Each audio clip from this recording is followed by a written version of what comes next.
La Facultad de Arquitectura les da la bienvenida a su programa Hablemos de Arquitectura. Comenzamos.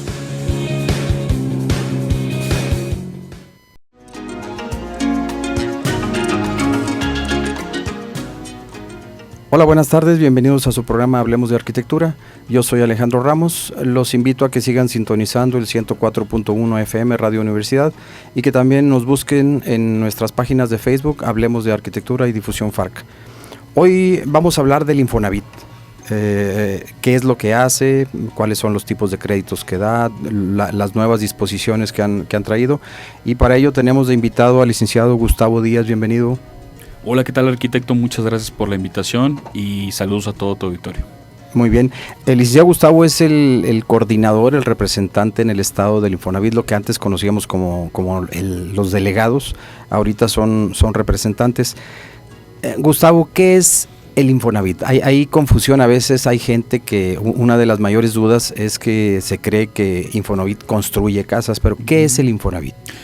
Y agradezco el espacio, por eso mismo, arquitecto, es que es muy importante para nosotros acercarnos constantemente a nuestros derechohabientes y sobre todo a toda la población en general, porque para comenzar, el Infonavit es el Instituto del Fondo de la Vivienda para los Trabajadores. Uh-huh. Fue creado en 1972, estamos hablando del sexenio de Luis Echeverría, uh-huh. Y digamos, uno de las piezas más importantes, el primer director general fue don Jesús Silva Herzog, que bueno, un personaje muy importante en la administración pública, en la historia de la administración pública de nuestro país. En ese tiempo, fíjate que fue la intención principal era hacer cumplir el mandato de la Constitución, que era derecho a la vivienda. Claro, derecho a la vivienda. Así es. Entonces, ¿cómo se cumple? Pues bueno, es un derecho, sin embargo, los derechos tienen que hacerse valer por medio de acciones. Y este instituto justamente es lo que hace. ¿Cómo empieza? Pues empieza como actualmente está. Es un instituto tripartita. Hay veces que me preguntan, oye, el Infonavit, ¿cuántos recursos o qué recurso va a bajar este año? Y yo lo que les comento es, bueno, en realidad el instituto no se dedica a bajar recursos porque es independiente. Uh-huh. O sea, es un instituto del Estado uh-huh. mexicano, uh-huh. en donde el tripartismo autónomo, el tripartismo funciona porque están las decisiones que se toman en sus consejos y en sus organismos, están involucrados tanto el sector trabajador por medio de sindicatos, están los patrones por medio de las cámaras empresariales uh-huh. y está el gobierno por parte justamente del instituto. Uh-huh. O sea, es un instituto que en realidad es muy amplio, es muy grande, tiene, como te decía, los recursos. ¿De dónde los saca? Si no los saca de los impuestos, entonces los saca de que los trabajadores entendamos que tienen un salario. Uh-huh. En este salario los patrones aportan el 5% del salario. Ese es un derecho. Uh-huh. En donde hay veces que decimos, oye, es que nos descuenta nuestro patrón el Infonavit. Y yo les pregunto, ¿tienes un crédito? Si no tienes crédito, no hay un descuento. En realidad es una aportación. Es una aportación del patrón. Exacto, del 5% que va directamente a la subcuenta de vivienda, que cada uno de los trabajadores tenemos nuestra subcuenta de vivienda y es personalísima. O sea, ahí realmente son los recursos que nosotros hemos acumulado con nuestro trabajo. Ajá. La otra parte es los créditos. En los créditos, evidentemente, el que adquiere un crédito tiene esta responsabilidad de pagar el crédito y con esto unos intereses, que eso ayuda a que le demos mejor rendimiento a los que tienen su cuenta de vivienda. O sea, el Infonavit básicamente es una mancomunidad. Uh-huh. O sea, yo recibo, o en este caso el instituto recibe dinero de esas aportaciones, ¿para qué? Para dar crédito. Uh-huh. Los que tienen crédito pagan sus créditos con los intereses para darle más dinero y más rendimiento a las subcuentas uh-huh. de vivienda de los que no tienen crédito, uh-huh. para que en un futuro puedan tenerlo. Sí, para entonces, seguir avanzando. Y así uh-huh. es. Y justamente es parte del nuevo comienzo que queremos tener en Infonavit, que es poner en el centro al trabajador. ¿Por qué? Uh-huh. Porque el trabajador, y lo ha insistido mucho el director general Carlos Martínez, el trabajador es el patrón, es el dueño del Infonavit. Así en donde yo creo que es muy importante que ayudemos a empoderarlo con buena información, con sus derechos y sobre todo que utilice esos recursos de su cuenta de vivienda y esa capacidad de crédito para de verdad hacerse de una vivienda adecuada. O sea, ese es el fin Así del es. Infonavit, que los trabajadores se puedan hacer de una vivienda y cumplir con esto el mandato constitucional. ¿Cómo se ha diversificado el Infonavit en operaciones, en tipos de créditos para estar actualizado y mantener empoderado a este trabajador? Fíjate que en la cuestión de créditos, el Infonavit cuenta con una gama muy amplia de productos que están en constante transformación. ¿Por qué? Porque así lo está la sociedad mexicana. El Infonavit, y aquí me gustaría hacer un poquito de contexto histórico y de lo que se ha venido platicando. En sus inicios en el 72, la intención era construir.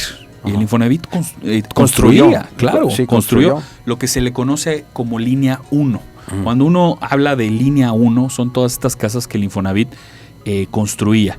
Pero bueno, tú que te dedicas justamente a todo este ramo de la construcción, pues para ser constructor se necesita una constructora. Así es. Y el Infonavit pues no tenía los medios para hacerse de maquinaria, para hacerse de capital.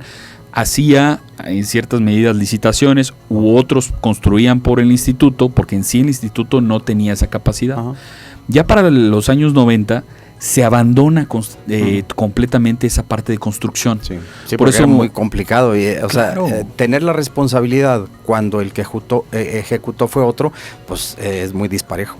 Bastante, exactamente. Y no le daba las garantías a los trabajadores y sobre todo en el fondo pues no se estaba cumpliendo el objetivo. Se fue demeritando. Exactamente. Todo eso.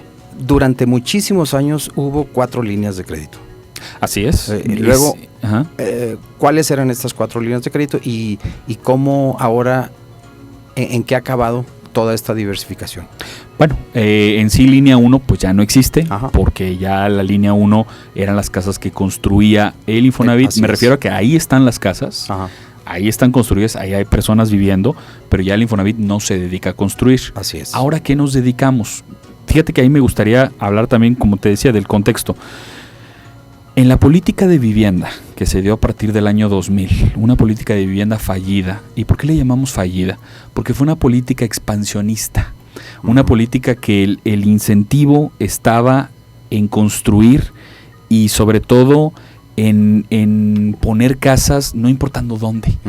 Entonces, ¿esto qué nos acarrea? Nos acarrea problemas actuales de los cuales hemos estado platicando en otros foros, en donde el trabajador se vio forzado a adquirir una vivienda lejos de su centro de trabajo, lejos de los servicios, con unas condiciones que lo iban a orillar a tener una mala calidad de vida.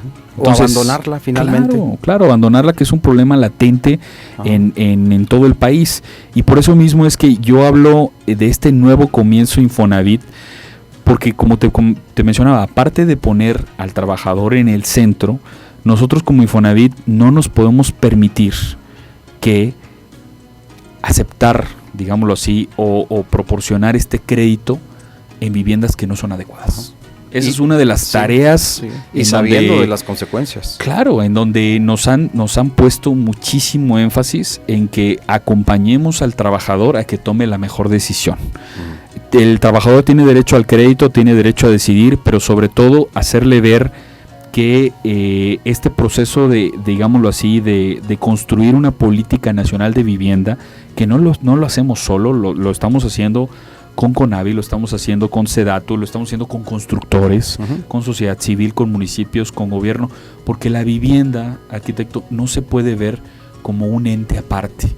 Porque como te mencionaba, en esta política nacional de vivienda fallida, se veía la vivienda como un punto, ahí una célula perdida. Una célula perdida, cuando en realidad la vivienda es parte integral del entorno urbano o rural, dependiendo, en donde tiene que coexistir esta parte de convivencia, esta parte de desarrollo y sobre todo esta parte en que el ser humano ejerza realmente sus derechos. O sea, porque de nada nos sirve, y es un tema recurrente que hemos hablado del tamaño de las viviendas, y recuerdo muy bien tus palabras, y me lo llevé como apunte. Una vivienda adecuada es una vivienda en donde se pueda comer, descansar y la higiene personal. O sea, esos son los tres componentes básicos. Es el punto neural de una vivienda. Exactamente.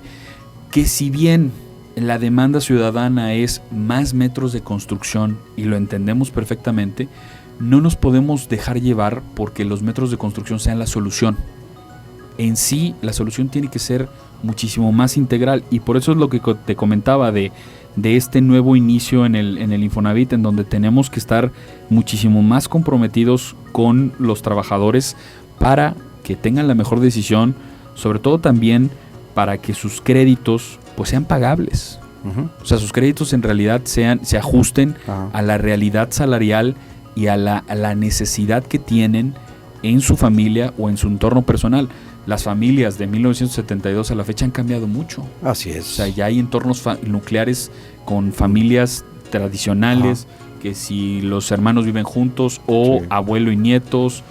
Vaya, hay un sinfín de variedad en donde nosotros tenemos que aportar nuestra colaboración, que es es un instituto social, donde tenemos que acompañar al trabajador que tome la mejor decisión y que tenga la información bien clara de cuál va a ser su compromiso con el crédito, para que evidentemente todo sea, todo trabaje en armonía, ¿no? Sí. También yo creo que era muy necesario aprender de esos errores del pasado. O sea, el error del pasado era que el mercado estaba regido por la oferta. Sí, y el aspecto social quedó desprotegido totalmente. Exactamente, y en realidad, si le queremos dar una calidad a los ciudadanos, tenemos que empezar por la demanda. Y ahí en ese punto, fíjate que en el estado de Coahuila tenemos una demanda potencial de 226,000 trabajadores que están demandando vivienda. 226,000. O sea, es una cantidad enorme. Así es. Y es una cantidad bastante atractiva para el futuro, encontrar las medidas de cómo esta demanda puede ser, puede ser, digámoslo así, cubierta, porque entendamos que muchos de estos trabajadores, estoy hablando de un universo de trabajadores, porque estamos en un estado, en Coahuila, en donde la gran mayoría del empleo es formal, por la presencia fuerte de industrias en varias localidades del estado. Sí. Y prevalecen las condiciones para que los trabajadores vayan sobre lo formal. Es por eso que nos han mencionado mucho, sobre todo desde Dirección General, que nosotros como instituto tenemos que estar para resolverle problemas al trabajador, no para resolverle problemas al constructor o para resolverles al notario o al patrón, exactamente. Es colaboración, pero en el centro está el trabajador. Y si en el centro está el trabajador, ¿qué podemos hacer? Pues podemos hacer que evidentemente los sectores de la construcción entiendan mejor el mercado, para que así puedan proveer viviendas o puedan ofertar viviendas que se adecúen a la demanda. Es por eso esta diversificación, como se diversificó, digamos, la familia, ya de la familia tradicional salieron un montón de tipos de familias. Claro. La respuesta a esto es también muchos tipos de créditos. Por ejemplo, tenemos actualmente el crédito Infonavit total o el tradicional, que es, ahí inclusive se aumentaron los montos. Ahora puedes inclusive hasta solicitar, dependiendo de tu salario, hasta 1,800,000 pesos, agregándole lo de su cuenta de vivienda. Yo he conocido casos de personas que aspiran hasta 2 millones de pesos y pues ya se pueden hacer de una vivienda, digámoslo así, en un sector residencial, ¿no? Al mismo tiempo, a los trabajadores que menos ganan, fíjate que a partir de julio se dio un programa llamado Con 7,000 sí, que es básicamente aumentar los montos máximos de crédito. Esto lo hacemos para que evidentemente esta demanda potencial que hay en el país se tiene entendido que hay una demanda potencial de 3,406,000 trabajadores que demandan vivienda. De esos 3 millones, tenemos que la demanda potencial en la entidad, como te mencionaba, son 229,000. Y a nivel nacional, este programa ya desencadenó 11,167 créditos. Quiere decir que 11,167 trabajadores que antes tenían una opción de crédito, pero debido de su localidad, al monto, pues no alcanzaban a comprar una vivienda. Más la situación que tenemos, por ejemplo, aquí en Saltillo, en donde la tierra es muy cara. Entonces las viviendas no bajan de Sí, se 380, 400 mil pesos.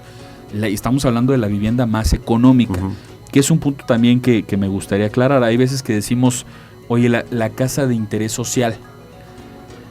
Bueno, la casa de interés social no es la misma en el estado de Guerrero, en el estado de Chiapas, que en el estado de Coahuila o en el estado de Nuevo León.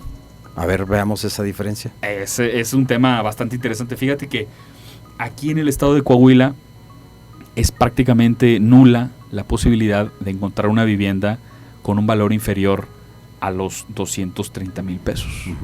Y la vivienda que es de interés social a nivel nacional se interpreta como una casa que tiene un valor de 230 o inferior. Por eso es que no entra. Sí, en realidad, y por eso también vemos que programas de CONAVI o todos los que tienen que ver con esta acción de gobierno federal para construir casas, pues en Coahuila no tienen una cobertura pues tan amplia. ¿Cómo se le pudiera llamar a este tipo de interés social? Bueno, en realidad pues hay muchos nombres que podríamos tener, como la vivienda económica. Yo preferiría hablar de los cajones salariales, así como nosotros lo catalogamos en el instituto. Nosotros en el Infonavit lo que hacemos es catalogar, digámoslo así, la oferta que pueda haber de crédito en cajones salariales. Entonces tenemos hasta 2.6 UMAS, por ejemplo, que ya no es en salarios mínimos, en unidades de medición. Entonces 2.6 estamos hablando alrededor de 6,500 pesos. Personas que ganan de 6,500 pesos o menor, ¿sí? Esas fueron las personas que se vieron beneficiadas con este programa. Te voy a poner algunos ejemplos prácticos para que la audiencia tenga más en cuenta, ya con números, ya centrado. Por ejemplo, si tu sueldo es de 5,000 pesos, ¿sí? Si tu sueldo es de 5,000 pesos, antes el Infonavit te prestaba hasta 300,000 pesos. Lo que ahora te presta son 336,000. Y si a eso le sumamos una cantidad en su cuenta de vivienda de aproximadamente 2 o 3 años que el trabajador lleva laborando, vamos a ponerle un ejemplo con 26,000 pesos, entonces el trabajador antes podía adquirir una vivienda de 326. A partir de julio puede adquirir una vivienda de 362,000 pesos. Estamos hablando para los trabajadores que ganan 5,000 pesos mensuales. Y aunque parezca poca la diferencia, sí representa bastante ya en la vivienda. Tú que estás ahí muy metido y con mucha experiencia en el sector de construcción, de verdad estos 36,000 pesos, estos casi 40,000 pesos, hacen la diferencia en conseguir la casa o, como tú bien lo dices, una casa de mayor calidad. Así es. O mayor espacio, dependiendo. Sobre todo es que son las necesidades. Mucha gente, tengo la gran fortuna de recorrer el estado, y en muchos lugares cuando he tenido la oportunidad de hablar con los trabajadores, que insisto, son los patrones y son mis patrones, a ellos les tengo que responder, me preguntan eso, oye, ¿y el crédito? ¿Y cómo puedo sacar el crédito? Y yo en muchas ocasiones, teniendo el tiempo y la calma y sobre todo la pasión por estos temas, les digo, antes de ver el crédito, hay que ver la casa. Antes de ver la casa, hay que ver tu necesidad. ¿Por qué? Porque primero tenemos que empezar por la necesidad que tienes, el número de integrantes de familia, lo que tú realmente necesitas para después encajarlo en el mercado, en donde te conviene a ti vivir, en qué sector de la ciudad. Y después vamos a la parte crediticia. ¿Por qué? Porque a veces se vuelve más importante el crédito y desgraciadamente el trabajador está tan inquieto y tan concentrado en la oferta que le está haciendo el vendedor o el constructor, que deja de lado el que esa casa pues sí le va a cumplir su necesidad de vivienda, pero lo deja a merced de una hora de transporte, de no abastecerse, digamos, cerca, tiene que ir a otro lugar a abastecerse o inclusive a divertirse, el cine, el teatro, qué sé yo.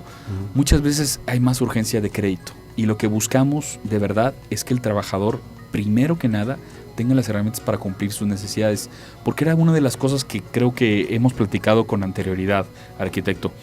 En México tenemos muy poca movilidad en cuestión de que la casa que se compra, que hay muchísima intención de verdad tenemos muy metidos en la cultura el tener un patrimonio, ¿no? En tener una casa, que eso me parece muy positivo, pero lo que hemos visto es que varios adultos mayores se quedan con una casa demasiado grande O hay personas que tienen una casa que ya no se acomoda a sus necesidades y tenemos poca movilidad en el mercado en cuanto a vivienda usada, y me refiero a darle ese valor en el mercado.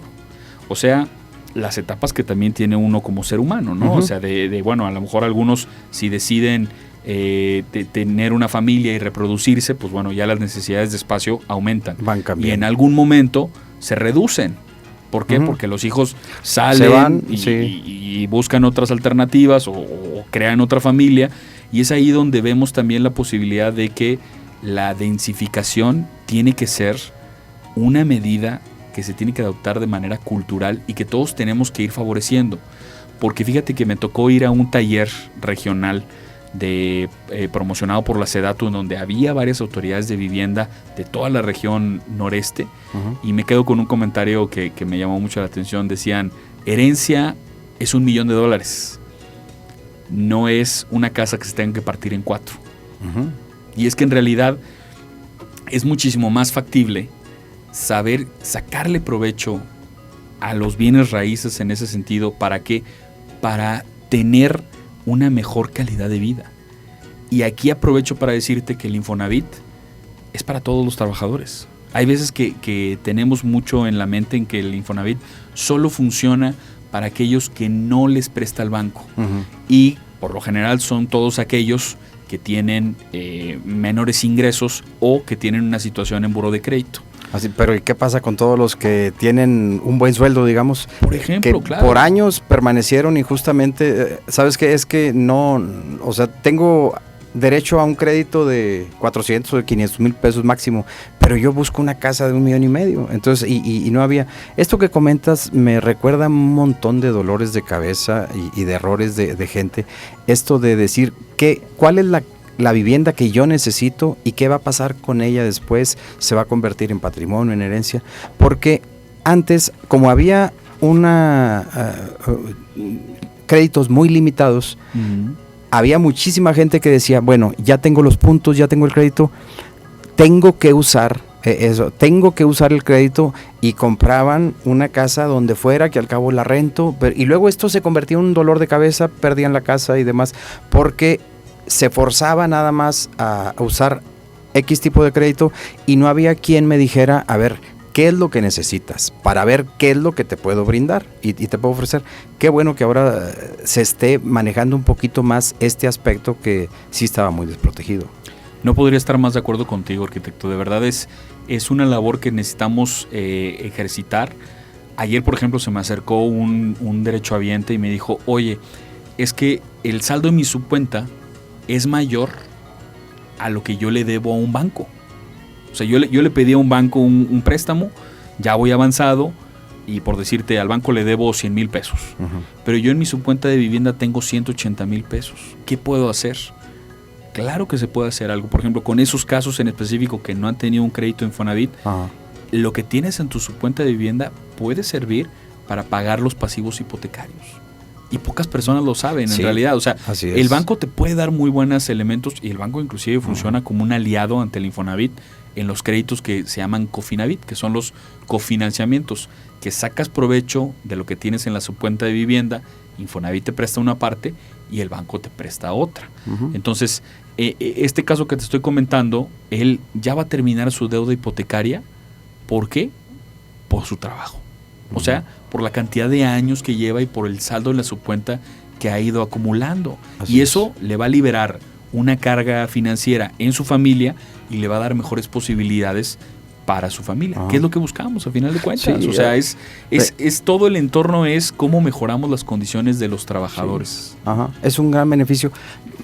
Por ejemplo, sabemos que tenemos derechos y obligaciones en este aspecto. Las obligaciones se encarga el patrón de obligadamente pagar ese porcentaje que me beneficia a mí, pero a veces no nos preocupamos por nuestros derechos. Por ejemplo, este es un derecho que puedo utilizar, que me puede beneficiar, y digo, lo mejor que podemos hacer es conocer esto. Nos queda poco tiempo, licenciado, y yo quisiera que nos platicaras un poco, porque conozco un poco este programa, el 9010, y sé que tiene muchos beneficios. ¿De qué se trata? Fíjate que el programa 9010 ha sido pues muy exitoso, porque justamente plantea al trabajador en el centro. Es cómo hacemos que los trabajadores cumplidos, que es una de las partes del nuevo comienzo de Infonavit, es cómo le damos mejores condiciones aún a los trabajadores cumplidos. Fíjate que es una de las partes que más me gusta, porque eso va a estimular a que más trabajadores se comprometan con esto. Uh-huh. En el 90-10, 1,393 trabajadores en el estado de Coahuila fueron beneficiados. Estamos hablando de que la cantidad de recursos que se utilizó para beneficiarlos fueron 25 millones de pesos. ¿En cuánto tiempo?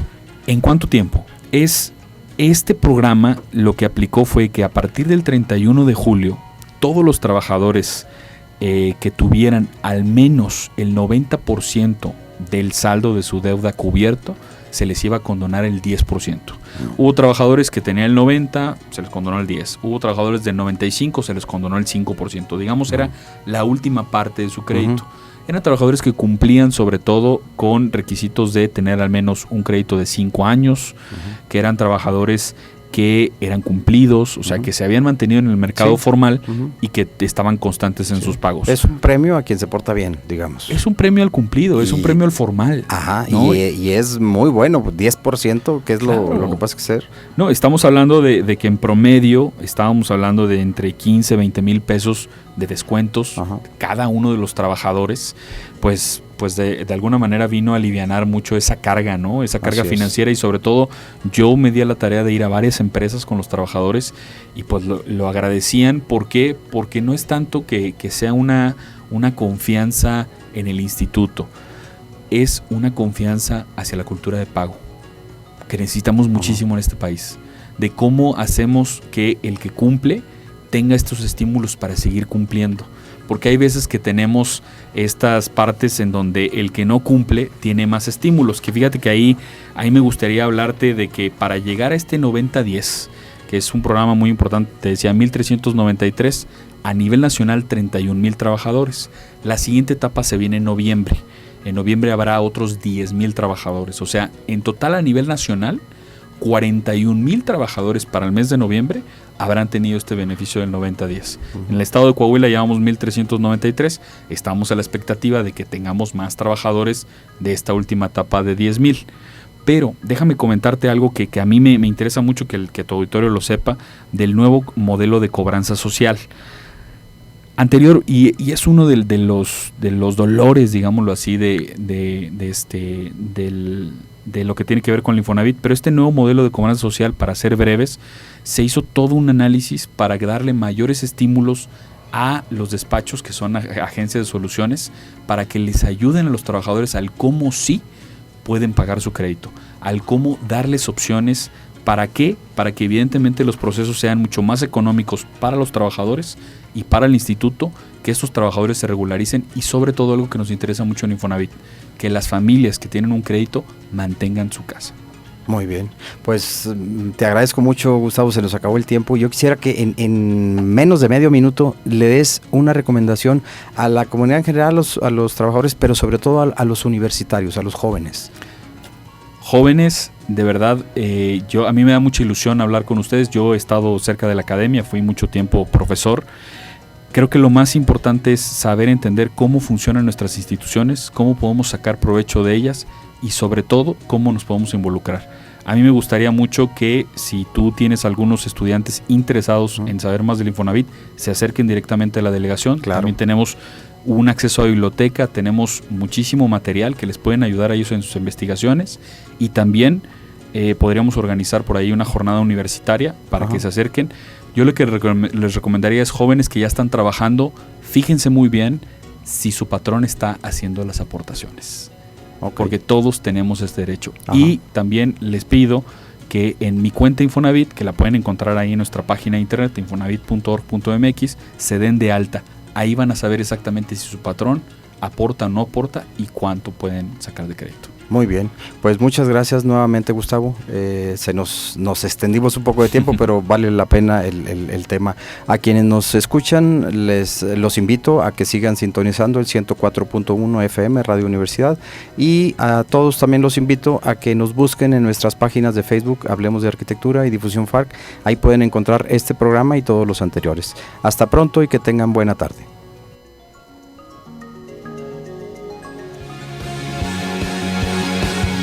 Gracias por habernos acompañado en una emisión más de Hablemos de Arquitectura. Los esperamos el próximo martes en punto de las 2 de la tarde, a través de Radio Universidad, la cultura universitaria en el cuadrante.